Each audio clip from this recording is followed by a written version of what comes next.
하나님 말씀 창세기 9장 8절부터 17절까지를 교독하시겠습니다.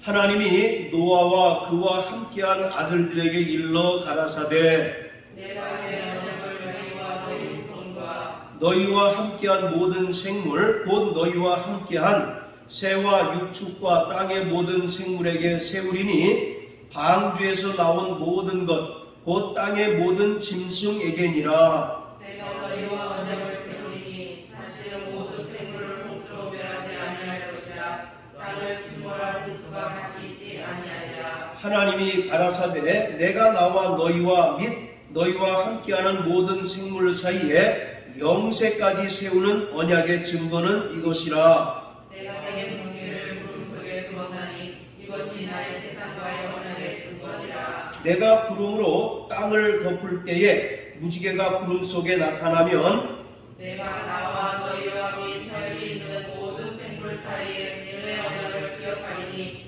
다시는 우리 모든 혈이 있는 자를 멸하는 홍수가 되지 아니할지라. 무지개가 구름 사이에 있으리니 내가 보고 나 하나님과 땅에 무릇 혈기 있는 모든 생물 사이에 된 영원한 언약을 기억하리라. 하나님이 노아에게 이르시되 내가 나와 땅에 있는 모든 생물 사이에 세운 언약의 증거가 이것이라 하셨더라. 아멘. 기독교는 언약의 종교입니다.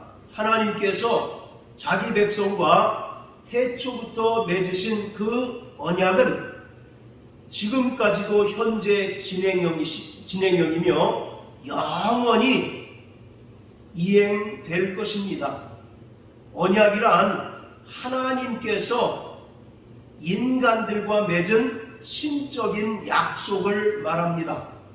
죄로 인해서 하나님과 인간과의 그 사이는 도무지 건널 수 없을 만큼 간격이 존재함으로써 인간이 하나님께 나아갈 수 있는 길이 영원히 막혀버리게 되었습니다. 따라서 하나님과 인간 사이의 관계 회복은 인간 편에서 시작할 수 없고 하나님께서 인간들과 언약을 맺음으로써 인간과의 그 관계 속에 들어오심으로써 비로소 가능하게 되었습니다.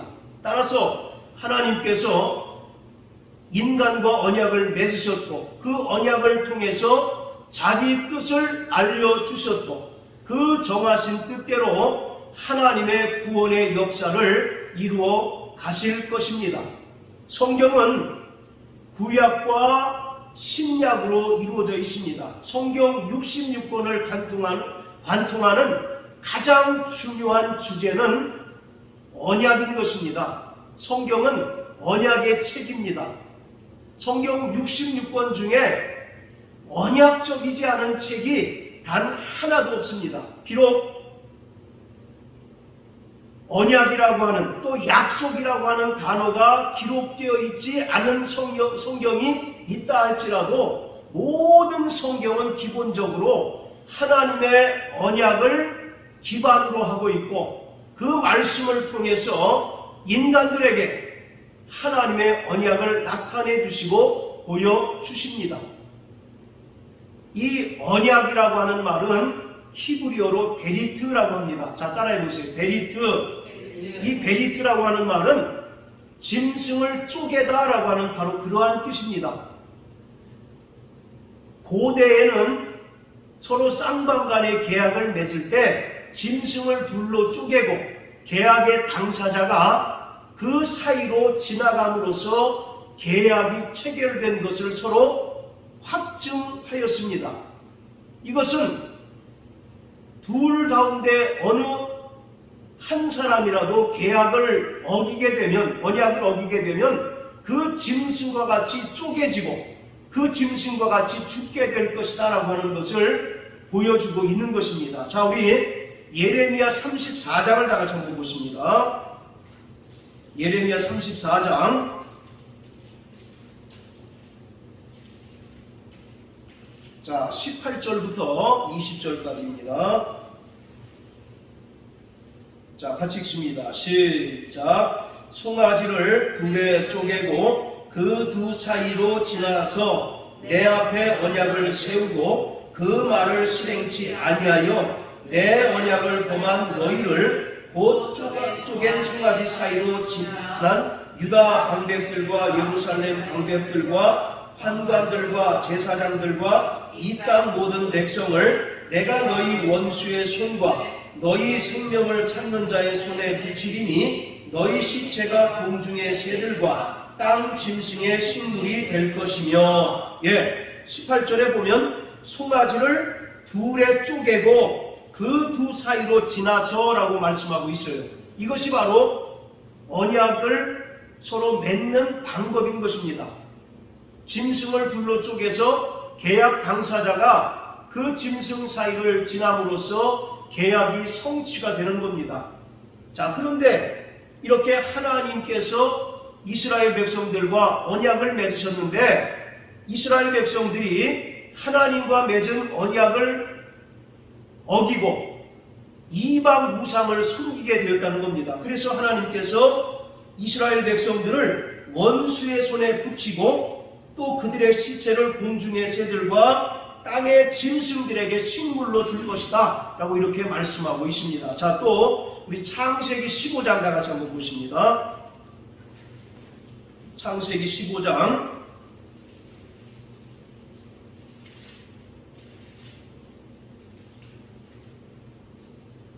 자, 10절 보시면 아브라함이 그 모든 것을 취하여 그 중간을 쪼개고 그 쪼갠 것을 마주 대하여 놓고 이렇게 얘기합니다. 자, 그리고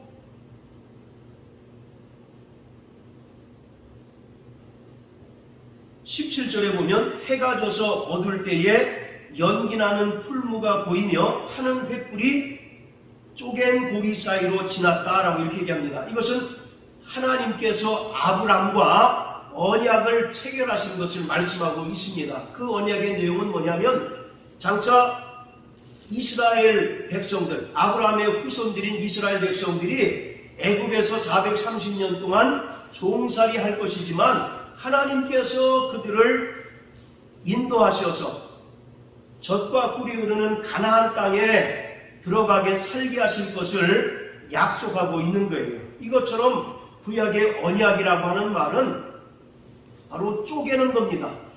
그리고 그 둘 사이를 서로 지남으로써 계약이 체결됐어요. 그런데 서로 어느 일방이든지 그 계약을 어기게 되면 그 쪼갠 고기와 같이 그에게 저주가 임하고 사망이 임하게 될 것을 말씀하고 있습니다. 자, 반면에 신약에서 이 언약이라고 하는 말은 영어로 테스트먼트라고 이렇게 얘기합니다. 우리가 올드 테스트먼트, 뉴 테스트먼트, 신약, 구약 이렇게 이야기하고 있는데 이 언약, 신약에서 이 언약이라고 하는 말은 두 가지 의미를 가집니다. 하나는 언약이라고 하는 의미이고 또 하나는 유언이라고 하는 의미가 있습니다. 여러분, 유언이라고 하는 것은 어떨 때 효력이 발생합니까? 네, 그 유언한 자가 죽었을 때 비로소 효력이 발생하게 되잖아요. 그래서 이 유언이라고 말할 때는 예수 그리스도의 피와 죽음을 전제로 하고 있는 겁니다. 그래서 구약에서도 인간을 대신해서 짐승이 피 흘려 죽게 되는 것이고 또 신약에 와서는 모든 인류의 죄를 위해서 예수님께서 십자가 달려 피 흘려 죽으신 거예요. 그래서 바로 유언이라고 이야기하고 있는 겁니다. 자, 우리 히브리서 9장을 다 같이 한번 보십니다. 히브리서 9장 16절 17절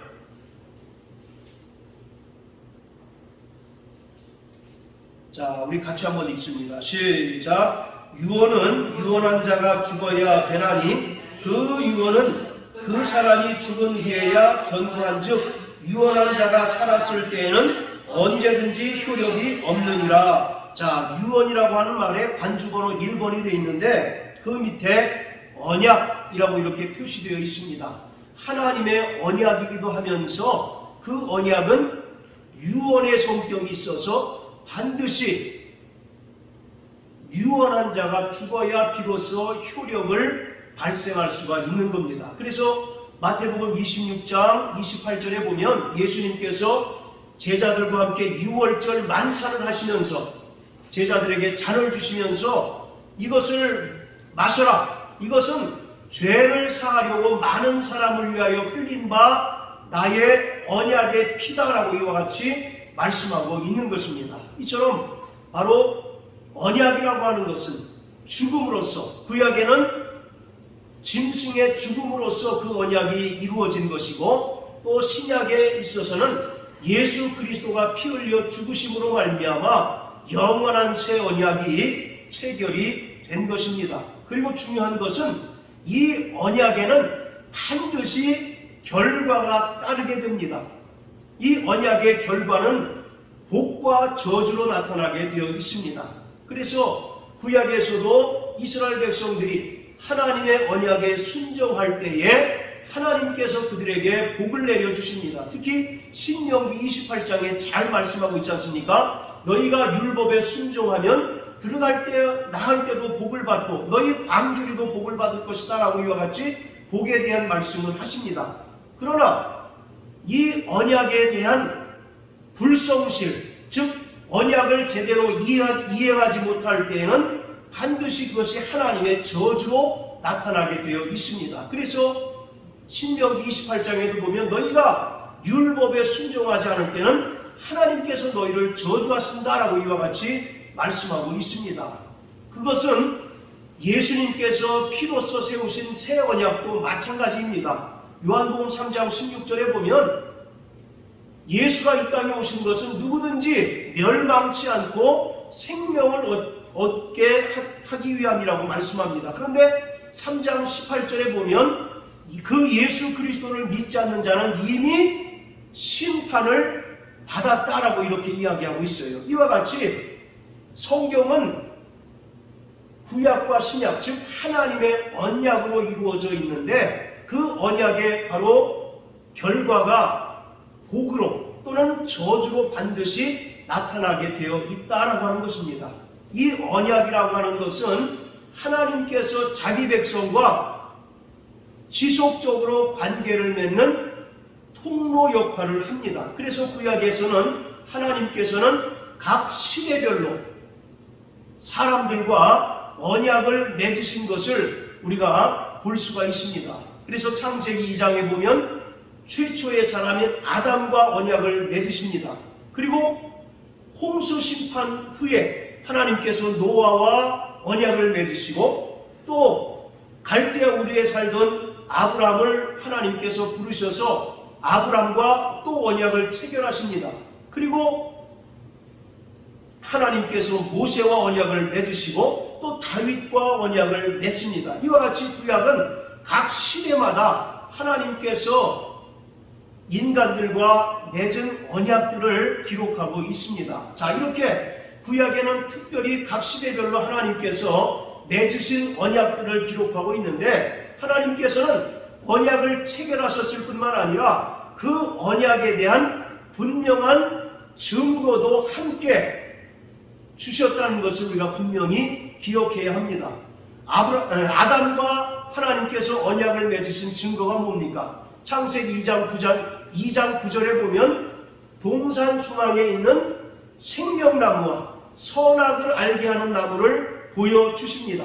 그것은 결국 율법과 은혜, 또 율법과 바로 예수 그리스도를 우리에게 설명하고 있는 것입니다.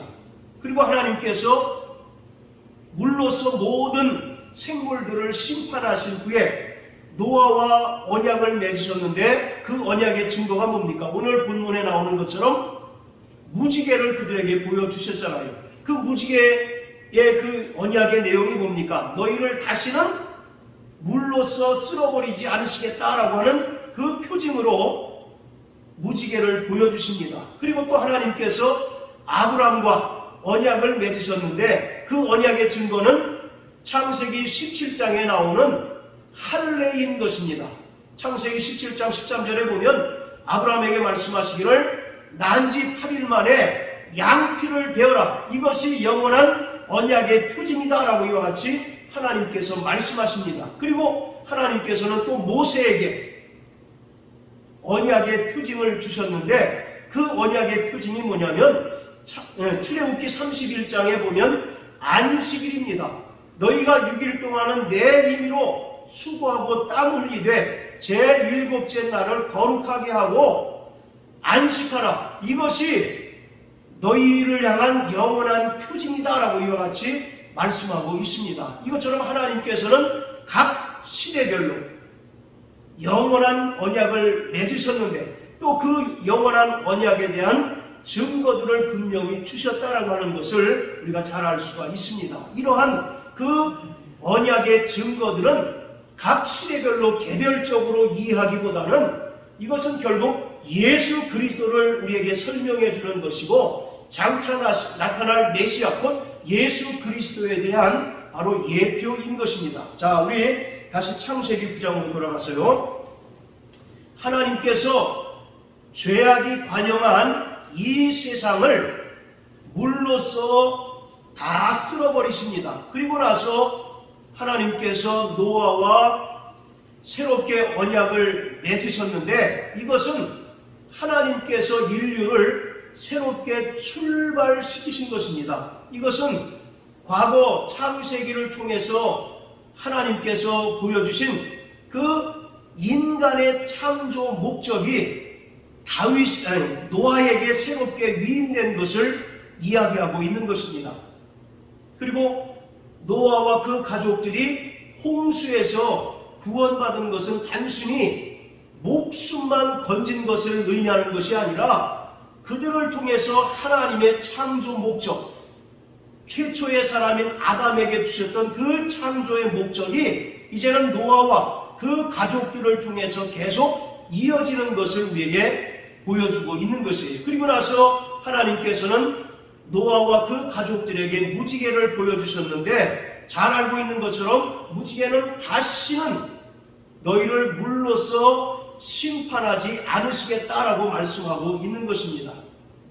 이것은 하나님께서 최초의 인간인 그 아담을 통해서 하나님의 그 뜻을 이루고자 하셨으나 그 아담이 마귀의 유혹을 견디지 못하고 범죄하고 타락함으로 말미암아 이제 죄악이 관영한 이 세상에서 하나님께서는 이제 노아라고 하는 새로운 인물을 통해서 새롭게 하나님의 그 뜻을 이뤄가시고 하나님께서 노아와 이제 새롭게 언약을 체결하시고 그 언약들을 이뤄가시는 것을 우리에게 나타내 주고 있는 것입니다. 그래서 자, 우리 한번 창세기 9장 1절부터 7절까지 우리 김집사님 한번 읽어주십시오. 하나님이 노아와 그 아들들에게 복을 주시며 그들에게 이르시되 생육하고 번성하여 땅에 충만하라. 땅의 모든 짐승과 공중의 모든 새와 땅에 기는 모든 것과 바다의 모든 고기가 너희를 두려워하며 너희를 무서워하느니 이들은 너희 손에 붙여왔습니다. 물을 산 동물은 너희의 식물이 될지라. 채소같이 내가 이것을 다 너희에게 주노라. 그러나 고기를 그 생명되는 핏째 먹지 말 것이니라. 내가 반드시 너희 피 곧 너희 생명의 피를 찾으리니 짐승이면 그 짐승에게서 사람이나 사람의 형제면 그에게서 그의 생명을 찾으리라. 오늘 사람의 피를 흘리면 사람이 그 피를 흘릴 것이니 이는 하나님이 자기 형상대로 사람을 지었음이니라. 너희는 생명하고 번성하며 땅에 충만하여 그 중에서 번성하라 하셨더라. 예, 자, 이제 노아와 그 가족들에게 하나님께서 이제 복을 명령하셨는데 우리는 이 구절이 어디에서 굉장히 익숙한 것을 볼 수가 있죠. 창세기 1장에 보면 하나님께서 하나님의 형상의 모양을 따라 남자와 여자를 지으시고 그들에게 이제 복을 명하십니다.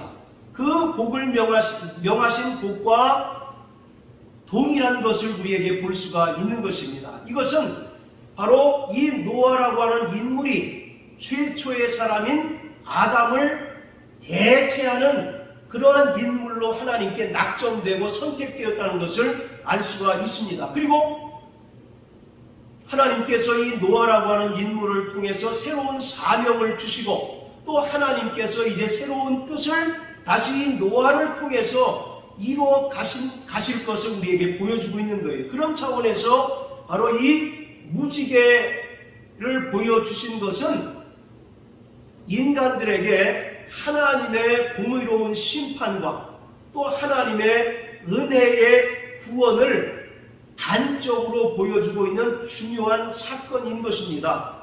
하나님은 반드시 그 약속을 지키시는 분입니다. 할렐루야.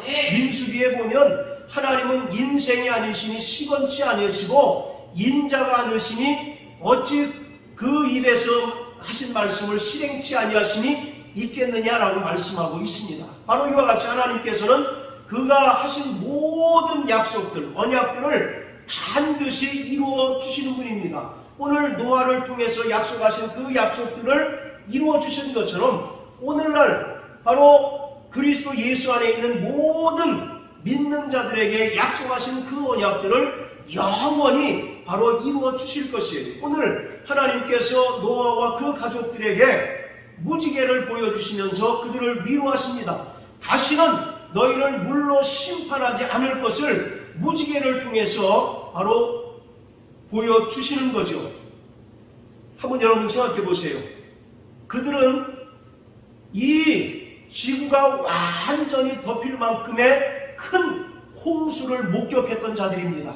그 이후에 폭우가 쏟아지고 먹구름이 생기게 되면 그들은 어떤 생각이 들까요?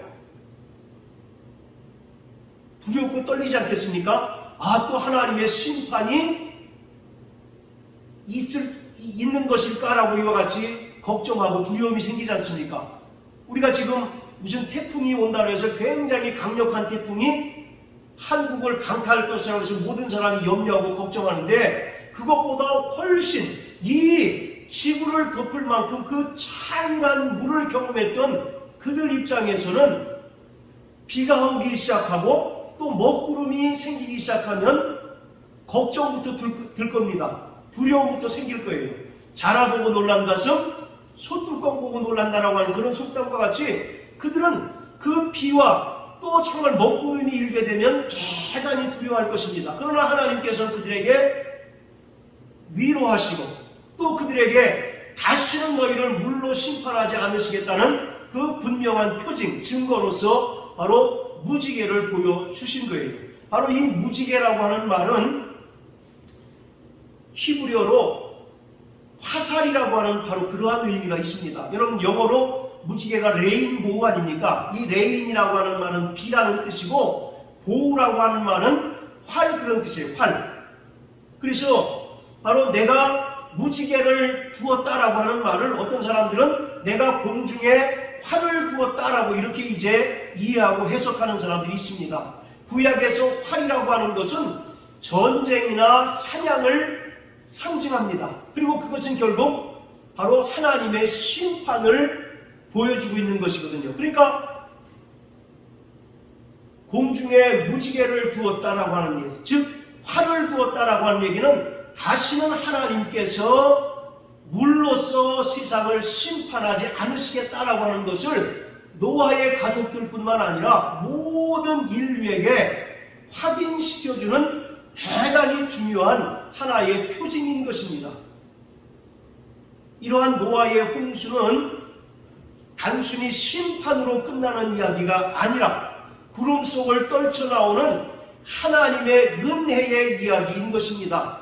하나님께서 죄악이 관영한 이 세상을 물로 쓸어버리시겠다고 하셨더니 실제로 창이란 모든 물로서 호흡이 있는 것들을 다 쓸어버리셨습니다. 이와 마찬가지로 하나님께서는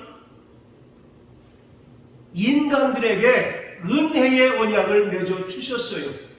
하나님께서 사람과 인간들과 또 이제 동물들과 언약을 맺으실 아무런 의무가 없으시지만 하나님께서는 자발적으로 인간들과 은혜의 언약을 맺어 주셨습니다. 심판을 받아 마땅한 죄인들에게 하나님께서 찾아오셔서 그 은혜의 언약을 맺어 주신 거예요. 여러분, 지금 우리가 사는 세상이 노아의 시대보다 조금 덜 악해서 물 심판이 이루어지지 않는 것일까요?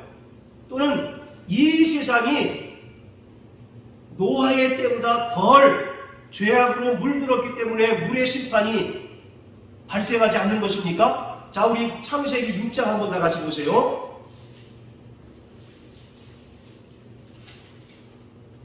자, 5절부터 7절까지 우리 한번 같이 읽어보십니다. 시작. 여호와께서 사람의 죄악이 세상에 관영함과 그 마음의 생각의 모든 계획이 항상 악할 뿐임을 보시고 땅 위에 사람 지으셨음을 한탄하사 마음에 근심하시고 가라사대 나의 창조한 사람을 내가 지면에서 쓸어버리시되 사람으로부터 육축과 기는 것과 공중의 새까지 그리하리니 이는 내가 그것을 지었음을 한탄함이라 하시니라. 바로 노아의 시대에 세상의 죄악이 관영하고 사람들의 그 생각이 모든 계획이 항상 악하였다라고 얘기합니다. 그래서 하나님께서 사람 지으셨음을 한탄하셨다라고 얘기합니다. 한번 생각해 보세요. 노아의 때와 지금 우리가 살고 있는 이 시대, 어느 시대가 더 악하고 어느 시대가 더 죄악이 관영한 시대일까요?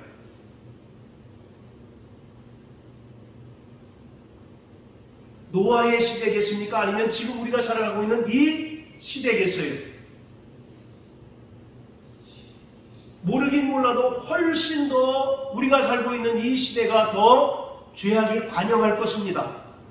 왜냐하면 점점 주님의 재림이 가까우면 가까울수록 모든 악의 정도가 최고조로 이른다는 것을 우리가 다 짐작할 수 있지 않습니까? 그래서 바로 노아의 시대에 죄악이 관영하고 항상 사람들의 그 마음의 생각과 계획이 악할 뿐이었는데 지금 이 시대는 노아의 시대보다 훨씬 더 악하고 죄악이 관영한 시대에 살고 있습니다. 그럼에도 불구하고 하나님께서 물로서 홍수로서 이 세상을 심판하지 않는 것은 인간들의 마음이 더 선해져서 그런 것이 아니고 죄악이 덜 해서 그런 것이 아니라 하나님께서 약속하셨기 때문에 그렇습니다. 인간들은 과거나 현재 그리고 미래에도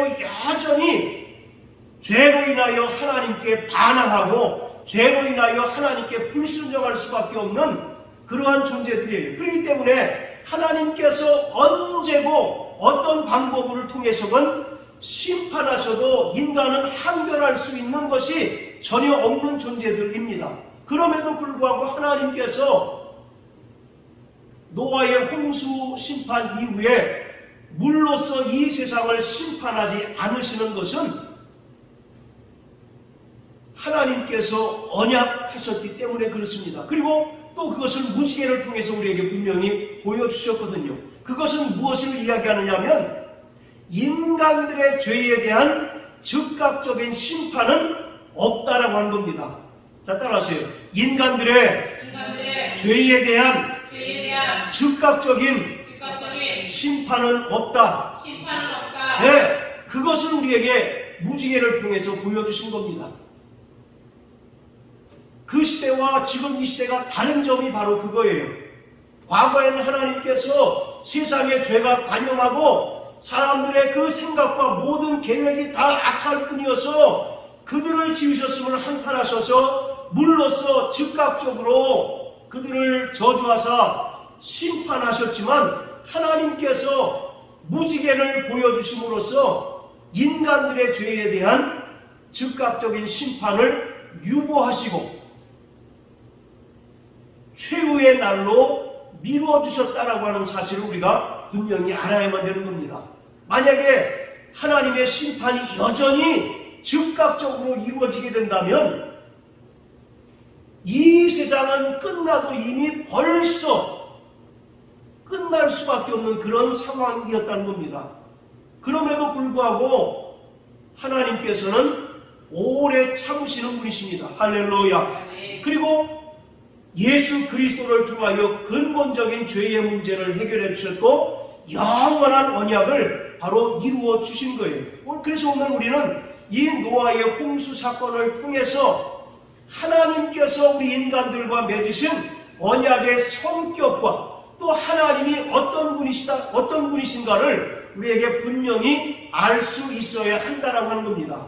하나님은 인내하시는 분입니다. 또 오래 참으시고 죄인이라 할지라도 멸망치 아니하시고 돌아오기를 바라는 그런 분이 하나님이신 것을 이 노아의 홍수 사건 또 무지개를 통해서 우리에게 분명히 보여주고 있습니다.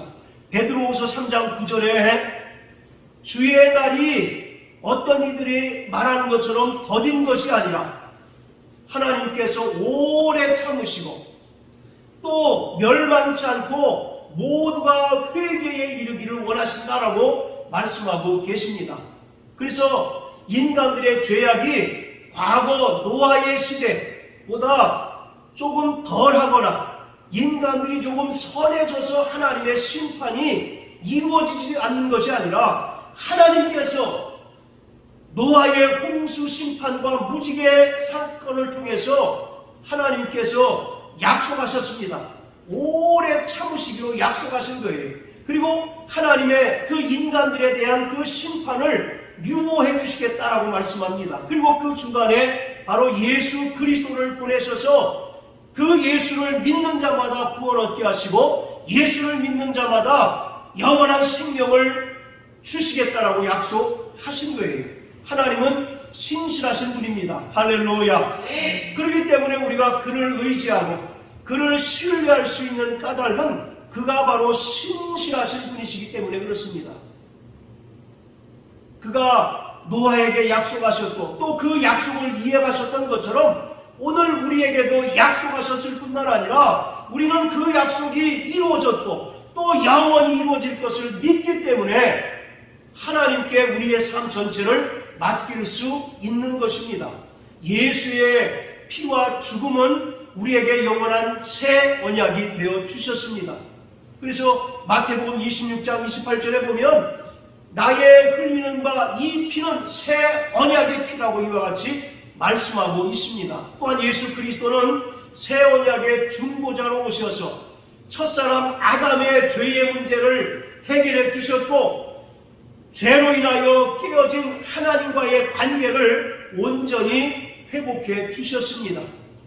이처럼 하나님께서는 예수 그리스도를 통해서 우리에게 새 언약을 체결해 주셨어요. 이 새 언약은 옛 언약, 구약에 있는 옛 언약보다 더 좋은 언약의 보증이라고 말씀합니다. 자, 우리 히브리서 7장 21절 다 같이 한번 보시겠습니다.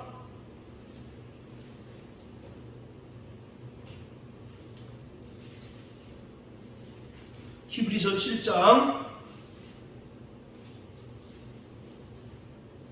자 22절입니다. 시작.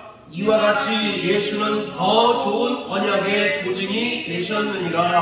할렐루야. 바로 예수 그리스도가 새 언약의 중보자이실 뿐만 아니라 예수가 십자가에 달리셔서 피 흘리시고 죽으심으로 말미암아 과거 하나님의 백성들에게 주신 그 언약보다 더 좋은 언약의 보증이 되어 주셨다라고 말씀하고 있어요. 그리고 오늘 우리에게 새 언약에 사는 새 언약 속에 살아가는 성도들에게 그 언약의 증거로 주의 만찬을 명령하셨습니다. 그래서 교회는 안식 후 첫날 모일 때 바로 떡을 떼게 되어 있는 것입니다. 그리고 교회는 떡을 떼면서 바로 예수 그리스도가 우리에게 참으로 허락하신 새 언약을 늘 기억해야 합니다. 과거 이스라엘 백성들이 짐승을 잡고 짐승의 피를 통해서 하나님의 그 죄사함의 언약을 기억했던 것처럼 오늘 바로 매 주일 주의 만찬을 나누는 우리 모두는 하나님께서 예수 그리스도를 통해서 우리에게 맺으신 그 죄사함의 새 언약을 날마다 기억해야 합니다. 그리고 나서 그 언약을 믿지 않는 자들에게, 알지 못하는 자들에게 널리 전파해야 하는 것입니다. 오늘 창세기 9장에 나오는 이 노아의 홍수와 무지개 사건은 하나님의 공의로운 심판과 하나님의 그 은혜를 우리에게 설명하고 있는 것입니다. 하나님의 공의로운 심판은 노아의 때에 물로서 나타났고, 또 바로 하나님의 그 은혜의 구원은 노아와 그 8명의 식구가 바로 물에서 건짐을 통해서 나타나게 된 것이에요. 오늘 우리는 이 노아의 홍수 사건과 무지개 사건을 통해서 장차 예수 그리스도가 이 땅에 오셔서 공의로운 심판을 행할 것을 우리는 분명히 깨달아야만 하는 것입니다. 마태복음 24장 37절, 38절, 39절에 보면 노아의 임함과 같이 인자의 때도 그러하다라고 말씀하고 있습니다.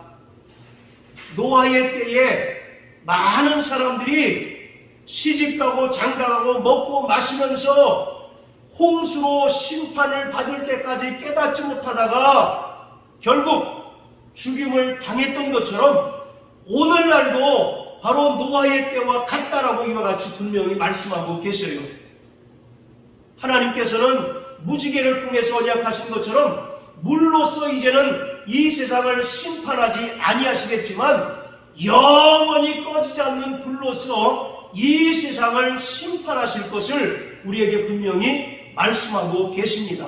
오늘 그렇기 때문에 우리는 하나님의 참으로 변치 않는 그 언약을 믿고 그 언약의 말씀에 순종하며 살아가는 자들인 것입니다. 하나님의 언약에는 분명히 두 가지 요소가 나타납니다. 복과 저주로 나타나게 되어 있어요. 자, 우리 고린도후서 2장을 다 같이 한번 보십니다. 고린도후서 2장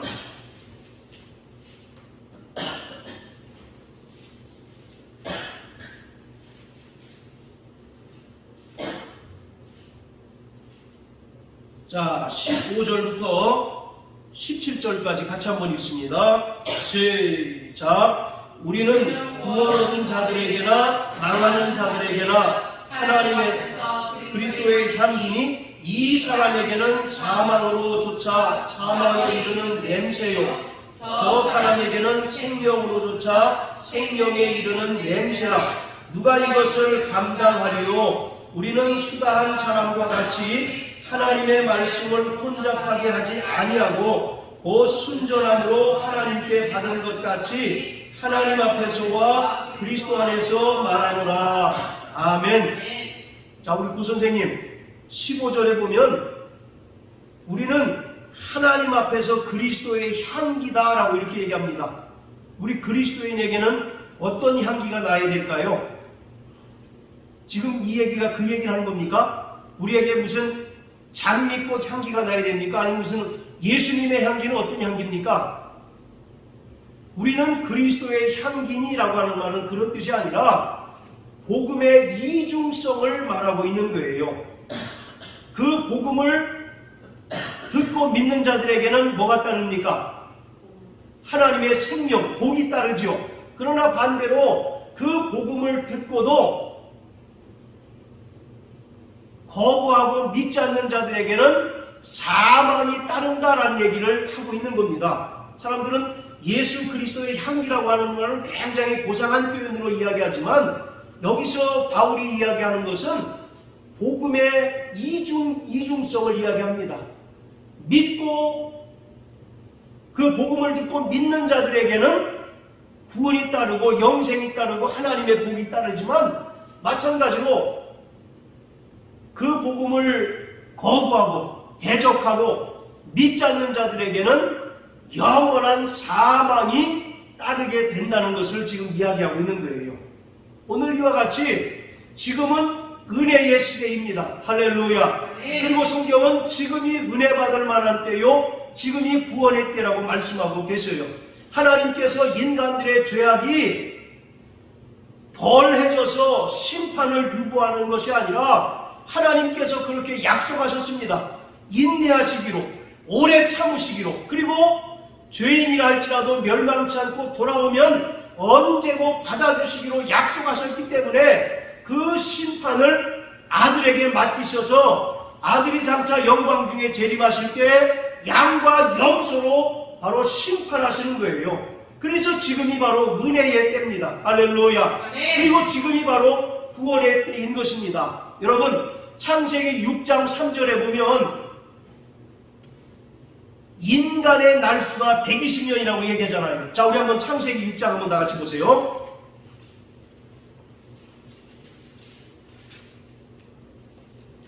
자, 1절부터 우리 3절까지 한번 읽습니다. 시작. 사람이 땅에 번성하기 시작할 때에 그들에게서 딸들이 나니 하나님의 아들들이 사람의 딸들의 아름다움을 보고 자기들의 좋아하는 모든 자로 아내를 삼는지라. 여호와께서 가라사대 나의 신이 영원히 사람과 함께 아니하리니 이는 그들이 육체가 됨이라. 그러나 그들의 날은 120년이 되리라 하시니라. 자, 3절 다시 읽습니다. 시작. 여호와께서 나의 신이 영원히 사람과 함께하지 아니하리니 이는 그들이 육체가 됨이라. 그러나 그들의 날은 120년이 되리라. 자, 여기 보시면 나의 신이 영원히 사람과 함께하지 않는다는 얘기는 사람의 영이 떠나서 영원히 없는 존재가 된다는 것이 아니라 성령이 그 안에 거하지 않는다는 얘기입니다.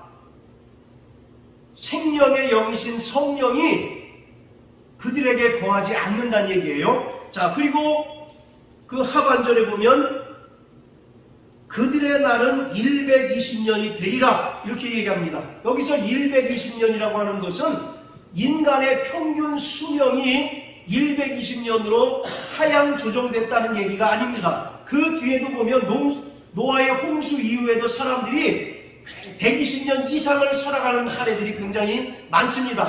그래서 여기서 그들의 날이 120년이 됐다는 얘기는 하나님께서 인간에게 회개할 기회를 주신 거예요. 인간에게 심판을 유보하셨다는 얘기입니다. 언제 동안요? 120년 동안 유보하신 거예요. 그래서 그 사이에 회개하고 돌이키는 자는 방주를 통해서 바로 심판에서 구원을 얻겠지만, 그러나 하나님께서 그러한 회개의 기관, 그 심판을 유보하셨을지라도 여전히 회개하지 않는 자는 물로써 쓸어버리시겠다라고 말씀하고 있습니다. 지금이 바로 그러한 때라고 한 겁니다. 할렐루야. 하나님은 정말 끝까지 인내하시고 오래 참으시는 분이십니다. 한 영혼이라도 주 앞에 돌아오기를 바라시는 분이에요. 성경은 말씀합니다. 하나님은 죄인이라 할지라도 멸망치 않고 돌이켜 회개하여 생명 얻기를 바라시는 분이십니다. 오늘 이와 같이 정말 지금 이때가 은혜 받을 만한 때요, 지금 이때가 구원의 때인 것을 믿으시고 우리는 날마다 주의 은혜를 사모하고 하나님의 그 은혜를 붙잡고 사는 저와 여러분 되시길 주의 이름으로 축원합니다. 뿐만 아니라 우리는 영원히 우리 인간들과 맺으신 언약을 변치 아니하시는 그 하나님의 언약을 믿고 그분의 말씀을 신뢰하고 일평생 그의 말씀에 순종하며 살아가는 저와 여러분 되시기를 주의 이름으로 축복합니다. 그러한 자들이 장차 예수님께서 영광 중에 오셔서 양과 염소를 심판하실 때 오른편에 있는 양에 속한 자들인 것을 우리는 분명히 깨달아야 합니다. 할렐루야.